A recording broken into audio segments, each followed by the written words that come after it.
Investors Chronicle.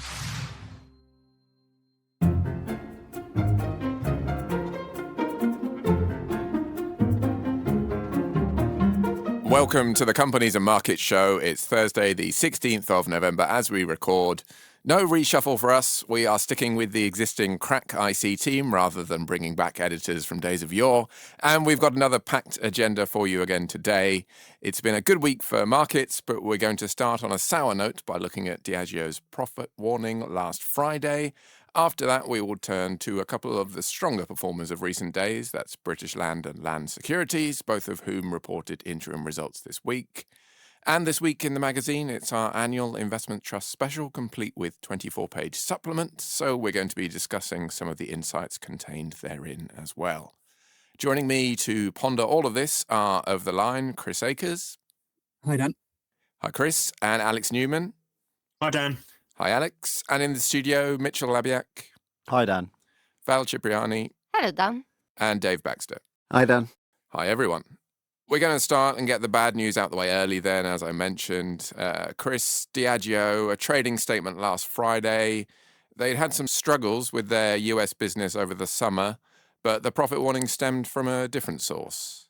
Yeah, so as you mentioned, it's not been a good week for Diageo. The shares fell about 12% after this surprise update where the company cut guidance. So net sales growth is now expected to slow in the first half of the new financial year. And this stems from some quite big issues in its Latin America and Caribbean markets, where net sales are forecast to fall by more than 20%. The company pointed to lower consumption and consumer downtrading in that market, and it's also struggling with getting inventory levels down to the right level there. And this also had an impact on operating profit forecasts. So guidance is now that operating profit growth will slow in the first half of the year, and medium-term guidance was also cut. So not a surprise about the market reaction. On that note, the question is really whether this is just a blip or the start of something more serious. One analyst note I read did say that 12% was an overreaction in the headline, but then it proceeded in the commentary to sound horrified at the context of what's happened at Diageo. I mean, the company in recent years has talked a lot about the steps it's been taking to avoid this kind of problem, this overstocking issue, which has hit LATAM seemingly. It's been trying to move from, what they say is a sell-in to a sell-out culture, which is effectively trying to sell more directly. So you avoid the kind of disintermediated problems of not knowing what kind of stocks your customers have and whether they've got too much or too little. Nonetheless, LATAM, the business there does still seem quite disintermediated. And given 6 weeks ago, they didn't sound that worried about the region. Now, as you say, sales are going to be down 20% year on year in the 6 months to December. It does raise the question of how much visibility they do have there. What's your take on how serious this could be, how long it could take to unwind, that kind of thing? Yeah, I mean, the reaction's been quite mixed on that point. So management argues that this is an isolated incident and it remains a sellout, that the company remains a sellout culture. Analysts, as you mentioned, have been quite scathing. Bernstein said, why did alarm bells not ring much sooner, and how did the situation get out of control? So pretty scathing there. Barclays think the company's being a bit too pessimistic with the medium-term guidance cuts, and they're more positive on a bounce back for LATAM moving forwards. But it is clear that there are visibility issues with inventory in the region. The new chief executive, Deborah Crew, has pointed to more limited point of sale data in the region, with less visibility over inventory at wholesalers and the retailers that they sell to. So that definitely has a big part to play. I think it's important to remember that the division was facing some pretty strong comparatives. So it grew about 20% in the first half of last year. It's also a relatively small part of the whole business. It took around 11% of Diageo's total net sales in 2023. So that's something to bear in mind as well. Yeah, could potentially be notwithstanding the timing and the sudden update, Deborah Crew, the new chief exec, relatively new management team, so maybe they're trying to kitchen sink to an extent. As you mentioned, this is just a relatively small part of the business, albeit one that has been growing quickly. And there was some better news in the update, at least over the US, which is 40% of sales still. Yeah, so North America is Diageo's biggest market and also its highest margin market. It's obviously a key part of the business. The trading update mentioned that the company expects net sales growth in the first half of 2024, which is good news given issues raised about the US over the summer. And it said it's also aiming to maintain distributor inventory in line with historic levels. It also pointed to some green shoots around Christmas holiday spending in the US at the Capital Markets Day yesterday. So things are sounding pretty positive in North America. Yeah. What came out of that Capital Markets Day? Was there much more, much to add on top of the trading statement last week? What were they interested in? Yeah, so interestingly, there wasn't much more detail about the issues at LATAM, which is what everyone was sort of focused on, obviously. Deborah Crew said there are action steps being implemented to try and deal with the issues there, but that the market will have to wait until January and the interim results for a bit more detail. In terms of guidance, it reiterated the medium-term guidance set out in the trading update, but they are sort of a bit more bullish on expanding margins over the long run as inflation continues to fall. And they're also going through a supply chain transformation program at the moment, which should help over the longer term with the margin. Alex, I don't know if you have any thoughts on Diageo as a company in general, or the short-term issues we've seen in the last few days. Yeah, I mean, this was clearly unexpected. I mean, let's not forget that Warren Buffett bought into the company early this year, apparently detecting traces of his favorite investment of all time, Coca-Cola. But I mean, just to sort of take a step back at some of the reaction. I mean that note that you alluded to earlier, Dan, I read through it as well. I mean, it's clear that analysts are quite shell-shocked at how the management team sounded when sort of discussing and sort of unveiling this issue. So that's bad. And then at the Capital Markets Day, the chief executive, Chris was saying, said it was difficult to predict when it's going to rebound, sort of bad again. You've got this kind of ugly situation where a very suddenly difficult operating environment has been compounded by what looked like a lack of control and no clear roadmap out of the mess. Of course, we've got to put it in context as we've been discussing. It's a small part of the business, but it's probably now a wider credibility issue for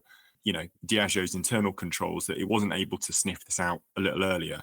And the result is we got the shares where they were almost 5 years ago, which isn't what you look for with a stock with high margins that's kind of meant to deliver very reliable GDP plus growth.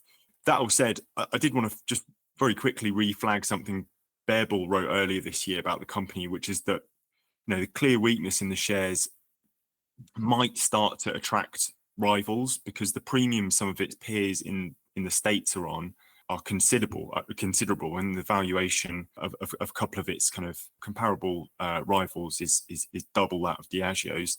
I mean, Diageo is an enormous company to swallow, so we shouldn't get carried away about thinking that there's going to be a bid coming in. Even at this markdown price, the enterprise value is about $100 billion, so you'd need a chunky premium to take the company out. But it does have truly iconic brands in its stable. Its current price might therefore attract a bid for some of those. We have to wait and see. But yeah, a bit of a mire that the company finds itself in at present, and not especially clear how it's going to get out. Chris, what are your views on the prospects in some, as Alex alluded to or spoke about, Bearbull has been quite positive early this year. Phil Oakley, obviously, who writes for us as well, does like Diageo historically too. How do you see the company, going ahead? Yeah, so we're a hold on Diageo at the moment, which I think is the right position to be in based on the latest updates. As Alex was saying, it obviously has a leading brand portfolio. Apart from LATAM, it still has some very good trading momentum across its other regions. As we're discussing, positive news in the US as well. It's also more widely continuing to take advantage of premiumization, which is a key trend, and that's helping margins. Has very strong pricing power. But of course, as Alex was saying, the share price performance hasn't been impressive, now back to the same point as 5 years ago. So I think it's fair to say we've gotten less bullish on Diageo over the last year or so, but I think holds is the right place to be at the moment. Yeah, I am a bit skeptical on them as well, on some of these shifts, and even in the US where the signs have been a bit better, I think you can see more competitive pressures coming through there, and even As a consumer, well, not quite staple, but as a consumer company, they've been putting through a lot of price rises, obviously, and that pricing power has come through. But you do wonder if they're going to have to give some of that back soon. But I think that hold is fair currently, given the strength the business has elsewhere and the potential for things like tequila, which is a strong area of growth in recent years, to continue as well. We'll obviously keep close eyes on the company and as it releases its scheduled and unscheduled, perhaps, updates in future months. But we're going to turn to companies of a different ilk now. Mitch, we're talking about British Land and Land Securities here. Now, obviously, they've had a very tough time of it over the past 18 months. With all the issues we know regarding higher interest rates and the struggles of the property market. This week, though, things have been going very well, and that's not just because of the general sense of positivity about rates peaking. It's also because both companies put out interim results at the start of the week, and they were fairly decent, it's fair to say, in the context of where we've been and where we are now, at least. Yeah, in the context of that latter part is key. Yeah, I think better than expected is perhaps a good way of talking about it. I think a lot of that was to do with rental growth. Rental growth tends to track economic growth. So with economic growth being better than expected, i.e. flat, net rental income is better than expected, i.e. it's flat. The company was obviously very keen to point out, like for like rental income, which is slightly different for other reasons that we might well get onto. And they were keen to sort of point out their leasing activity. They were saying that this leasing activity, because the rents that are coming in are higher than sort of the market rents, this is a very good thing, and this will mean rents increasing sort of going forward. And analysts are confident about this too. I'm a shade more skeptical, only because if we do tip into a recession, you might imagine sort of cancelled leases and all of those sort of under offer lettings that they're pointing to falling through. But for now, at least, things look slightly better than predicted for both of them. And what have they been doing to protect their businesses or shore them up during this tougher time? We can get on to the potential peaking of rates and things like that in a moment, but obviously things have been difficult for a while and they've been aware of that. How have they been trying to protect the business as best they can? Yeah, I think a big part of it is, a lot of property companies are doing this right now at the moment. They use this phrase, they're recycling assets, which is another way of saying we're going to sell the not very good stuff and we're going to buy good stuff. So that's and it's quite a risky thing to do, but it's kind of the only thing you can do when your sort of asset values have fallen such that increases your gearing. And REITs, by their very nature, are very sort of reliant on debt. They're often sort of keeping an eye on that. And when you get that double whammy of sort of interest rates making your debt more of a question and also interest rates dragging down the value of the property, that thereby sort of increases your leverage, and also the leverage becomes more of a problem because interest rates are higher. So what a lot of companies have been doing, and British Land and Landsec are no different, is selling off the stock where they don't think they're going to see much rental increase and buying the stock where there will be higher rental increases. And the success of that has not come through yet in terms of a net rental income. In fact, because they've been net sellers, their net rental income that's part of the reason why it's been flat. But they're sort of pointing to the fact that, look, we're moving more towards, in Landsec's case, they're moving more towards the West End, where market data would imply that they're going to get sort of better rental returns, and that's protecting their business. Whereas British Land is moving towards retail parks, where there is sort of a fair amount of data, to market data, to back up that they can get rental returns there. In short, they're chasing better rental returns, but they're going at it in slightly different ways, which is somewhat interesting because the two companies are very much, in normal times, they're very much mirror images of each other. But at the moment, they're sort of diverging slightly. I don't want to overplay that point because they're still two very similar companies, but they are diverging. On the London note, you talked about Landsec and West End. But British Land earlier this year, there was a lot of attention, or a decent amount of attention, on the fact that Meta had broken its London office lease. Seen as a bit of a canary in the coal mine for London offices. Like, this big company no longer wants to, have this big space, and British Land has got to deal with it. Now, that will have a small impact on earnings per share this year. But it was quite interesting what they said this week about that British Land. They said that Meta had found someone to take it from them, but British Land said, no, we want to do it ourselves, which in some as they portray it at least, would be seen as a sign of confidence that they can get a better deal and that actually, this is not necessarily a bad thing for them to be re-renting the place or releasing at this point. Yeah, I mean, we never know what how much of that is sort of jiggery pokery to sort of get the market excited. We like to imagine that real estate investment trusts are much more sophisticated than people like us when we're buying or selling houses or renting a flat. But it is essentially the same thing, that it's the whole thing of the estate agent coming around saying, oh, well, I've had 5 people look at the flat today, so you better put an offer in soon. That said, British Land is a listed company, so I imagine there's a lot of truth in what they're saying. But what I'm getting at is the proof will be in the pudding. Meta paid to break that lease in September. It's now November. 2 months with that vacancy is not world ending, especially if, as they say, there's competition for the space.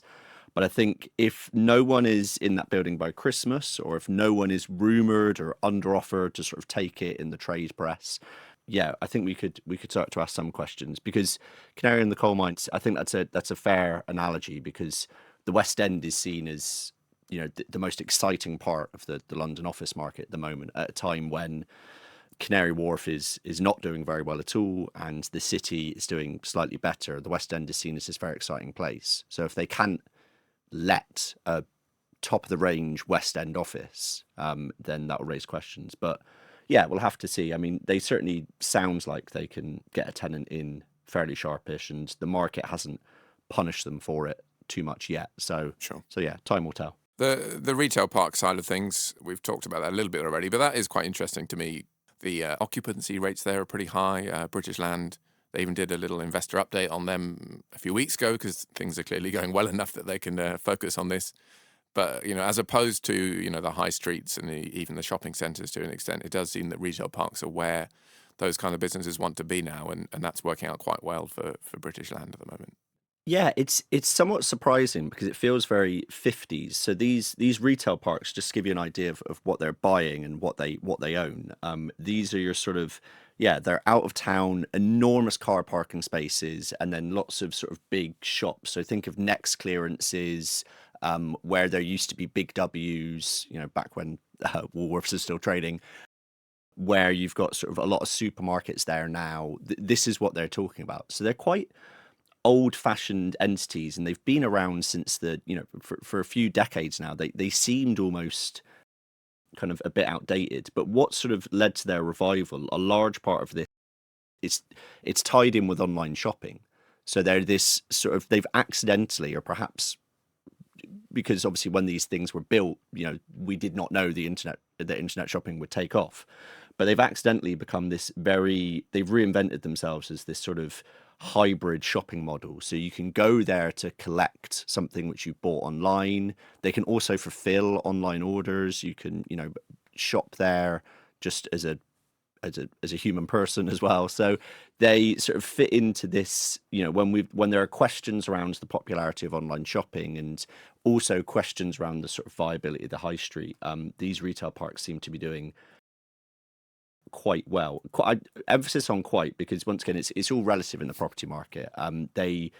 It's one of the only asset classes of theirs which has recorded a increase in value, but that increase was 0.1%. But even still, at a time when the wider property market is still flailing a bit, that's nothing to be sniffed at. And as you say, they are sort of fully occupied, and they're able to negotiate rental increases on them. Yeah. A kind of a shift to maybe the US style as well. Obviously, we've had them here for a long time, but they're big business in the US, and maybe that's how our shopping will be done by human persons, as you say, in future. I mean, British Land sounds quite confident as well. I mean, I think they're currently 22% of the portfolio. Management can easily envisage, quote, that rising to a third. So, they seem to be optimistic there. Yeah, it's quite remarkable, because, as I say, there's not a huge number of differences between these two businesses. But to put that in perspective, so at the moment they own 2.1 billion of these retail parks, and they've got an 8.7 billion portfolio. So as you say, that's around 23-24%. They're okay with the idea of it going up to a quarter. For a company that's typically been London office and and is still heavily weighted towards London offices, it's a big point of difference from Landsec. Landsec does also have these assets. It's not missed the boat entirely, but it owns about 400 million of them in a 10.1 billion portfolio. So that's only 4.1% by contrast. So both in terms of sheer scale and as a percentage of its portfolio, British Land is much more bullish on these retail parks. And you can certainly see why. I don't know, maybe I'm just being overly skeptical. The only question I'd have is whether a lot of this is driven by a sort of trend at the moment, a trend towards, this is the sort of shopping that we want to do. But if there is another shift in the way we do online shopping, and we've seen many shifts in the way we do shopping in the last decade alone, we've gone from sort of bricks and mortar, but Hammerson having this very high share price because people love shopping centres, to shopping centres and high street sort of decimation, to the rise of online shopping and all the excitement around warehouses, and now towards retail parks. It's not beyond the realms of possibility that there might be some other changes in consumer behaviour and changes in how we do shopping that would affect the value. But that could just be me being overly pessimistic, because certainly in the short and medium term, they seem to be doing quite well.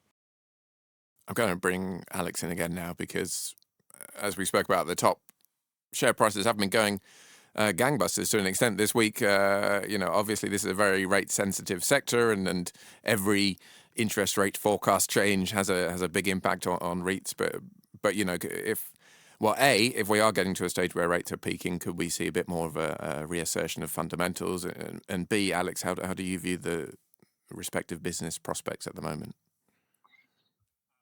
Tricky one. The first, I'm going to probably have to pass on part A. I mean, the story of the last couple of years has been, for the REIT sector, has been the difficulty of separating the fundamentals that Mitch just outlined really well for the two companies we've been talking about, and the rate environment. So yeah, I mean, unfortunately, in a way, for Land Securities and British Land, it's not possible to say this week that it was all down to them and their operational improvements that caused their share prices to go up 14 and 8% over the last 5 days. A big part is going to be sentiment. I mean, we the other part of that is, let's not be, I suppose, too amnesiac in our market outlooks, because a week ago everyone was fretting about Fed hawkishness, and we've had a couple of good inflation reports. We're inevitably going to be back flipping to the other side in a week or two. So it really comes down to fundamentals for these businesses, because they can't change the weather of interest rates. In terms of the outlook, Mark Allen, the chief executive of Landsec, I was just looking through some of his commentary. I mean, he's so bullish on the West End, saying that's where businesses and people want to be. Occupancy there's pretty much full, and it just seems like it's such a stronger investment case than the city, and a clearer investment case than the retail park high street dynamic, which is as Mitch was alluding to, it's kind of hard to see where the wind's blown there, but prime West End London real estate is, we can say, booming. It had a tough pandemic, but it's now looking a lot stronger. So, which of the two stocks looks better value relative to its prospects? You might say neither. You might say Shaftesbury Capital. They are a pure play on the West End, and they've been, they're the experts in this field. So yeah, I kind of a pass on both questions there, Dan. Sorry, but that's. It's all right. That'll do for me. I thought there was some insight there. That's all we can ask for. I did give you the difficult question of when will we finally stop focusing on interest rates, but the answer is probably never. Anyway, we're going to turn from real estate investment trusts to investment trusts themselves now. Our special this week. We are going to effectively go through a whistle-stop tour of some of our features, because there's a lot in print this week, in the supplement and in the main magazine as well. We've spoken a bit on the show in recent weeks about, the inevitable problems. I say inevitable because they haven't changed in recent months. The problems of discounts investment trusts are on, or at least the fact that those discounts aren't closing and seem to be widening. So we're not going to dwell on that too much this time, nor will we talk too much about buybacks. But the first thing I wanted to talk about, Dave, was gearing. And, if we are potentially going for, it's going to see better times ahead, as we all hope we are, market-wise as well, it's perhaps no surprise that there have been a few trusts this year who have been upping their gearing. At the same time, these are fraught circumstances, so it's still quite a bold bet at the same time. Yeah, it certainly seems like a bold bet. So we looked at the equity trusts that have kind of notably increased their gearing from September last year to September this year. And as you'd expect, you have a real mixture of different names in there. But I suppose one of the interesting trends you might pick out is you've seen a handful of UK equities trusts ramping up their gearing, especially a few names, including some BlackRock trusts among others, whose gearing has really ramped up. I think that's especially interesting just because small and mid caps were hit so hard last year, but now you've had names like BlackRock, Throgmorton, their kind of levels have moved back up. So it is one of those cases of perhaps the level of risk and reward and offer is quite high, but it's interesting to see those managers kind of make those decisions. And just to turn to one other name, the CT UK High Income Trust has upped its gearing. And in one of their kind of updates, the boards don't always explicitly discuss what they're doing with gearing, but they outline the fact that, with rates potentially closer to being at a peak and in the wake of the Silicon Valley Bank crisis earlier this year, they felt there was a really interesting opportunity to kind of use gearing to add to their holdings and financials. I should say, for those who don't know, that gearing is effectively the process of leveraging up your portfolio. So when things are going well, your returns are going to be increased, but vice versa as well, hence the level of risk. And there is some risk in doing so at difficult times.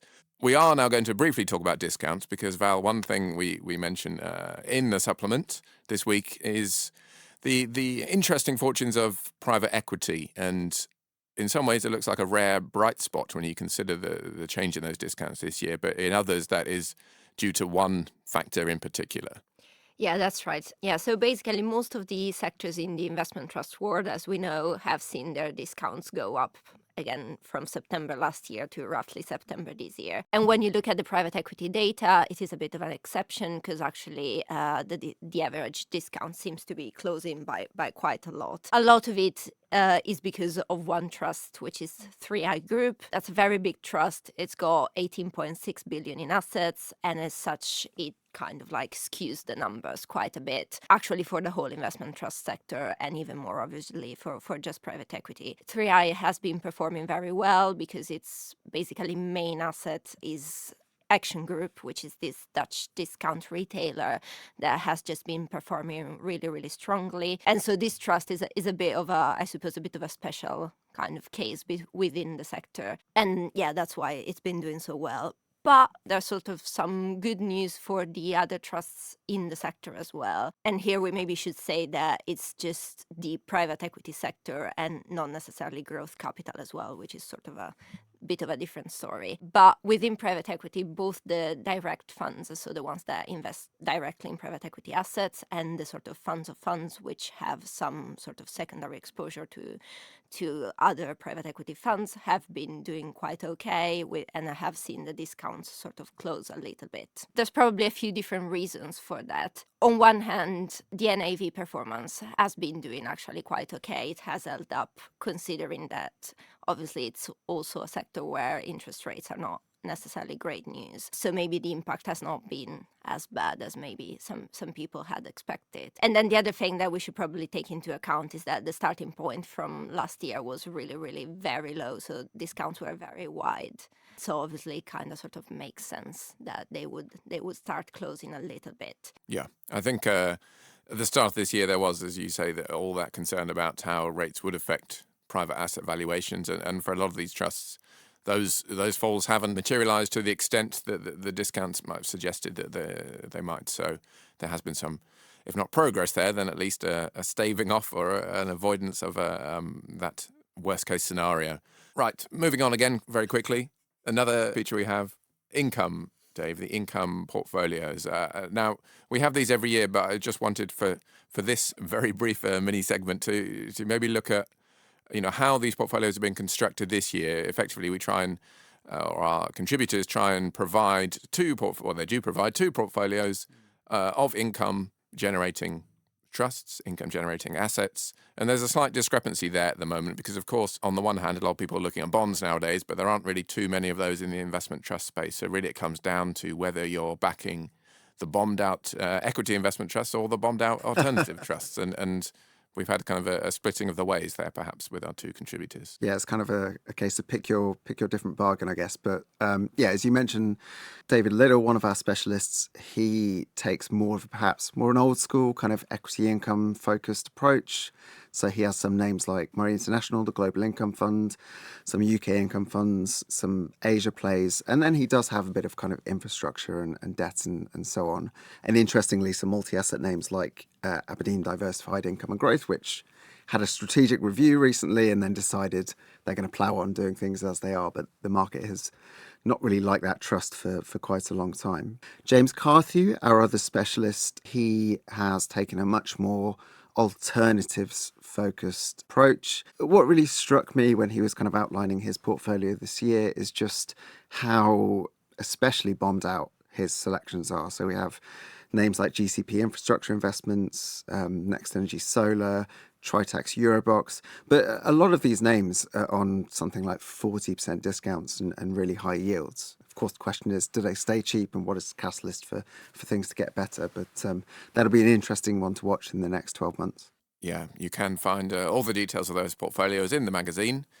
For the final section, though, it's almost a microcosm of this whistle-stop tour because, Alex, it is the whistle-stop tour of the world, around the world in 8 investment trusts as the big feature. You know, as that suggests, you look across the investment trust universe, you look at the Z scores and pick out some that are particularly attractive, combined with recent share price performance as well. And maybe you could just say a little bit about that process, but also I was interested in the UK trust you picked out this year, which, just to be annoying, I'm going to say we shouldn't necessarily name. We shall try and whet the appetites and let people pick up the magazine. But it has quite an interesting approach to UK equities that has worked really well this year. Yeah, no, and yeah, I promise I will not reveal anything. I just in terms of the format, I mean, it's now quite a well-worn format. This Around the World in 8 investment trusts, obviously based on the 19th century novel of the similar name by Jules Verne. It's kind of this sort of globe hopping screening of the sector. It's aimed to do a couple of things. We try and pick out, and sorry to return to the subject of discounts, but we are looking, as you alluded to with the Z score, stocks that are trading on 2 factors. One, their Z score, which shows how cheap they are relative to their trading history based on their discount. The second factor based on their recent trading momentum. So that's one of the things we sort of hope to achieve with the feature. The second is kind of highlighting the real diversity of the investment trust universe. So, you know, if you want exposure to fast growing Indian manufacturing picked by stock pickers, based in India, or Korean technology, or private European credit, or asymmetric bets on US treasuries by, one of the smartest New York hedge funds out there, it's all available in the investment trust world. And yeah, so that's how it works. We pick out 8 investment trusts, as the title alludes to, and it does include 2 UK trusts, as mentioned. So the unnamed UK trust, you highlighted, and in the piece, it did kind of blow me away how under the radar some of these trusts have gone. The UK Growth Fund that the screen identified, really interesting situation. It's fairly illiquid, but currently trading about a third below its disclosed NAV, which I think in reality is actually a fair bit higher already, because it has been on the end of 7 or 8 takeover bids, including some of its largest holdings in a portfolio of 40 or so small caps. I mean, that is a hit rate which, there's few fund managers out there are ever going to achieve in a given year, and no one's really sort of talking about it. The fund itself seems quite bad at talking about it as well, but that's just a function of some trusts' marketing and size, that they maybe not so good at crowing about their successes. But in terms of takeovers, there are lots of ways, both simple and technical, of working out if a fund manager or stock picker is good at their job. As far as blunt measures go, though, I think this is pretty good, and it means that the trust is racking up the cash from premium bids, shares are going sideways. Doesn't really make sense to me, but I'm glad the screen picked up on this one. Yeah, indeed. I hope I haven't infuriated too many listeners by having us hype up this portfolio without saying what it is, because it is really interesting. But as I say, that is in print, and maybe it'll be a fun guessing game as well. And if you find the whole thing very frustrating, you can just email me and I'll probably tell you. Anyway, that brings us to the end of today's show. Thank you very much to all the contributors. Thank you to Chris, thank you to Alex, to Dave, to Val, to Mitch, and to our producer, Maddie Apthorpe. We'll see you next time on another Companies and Markets show.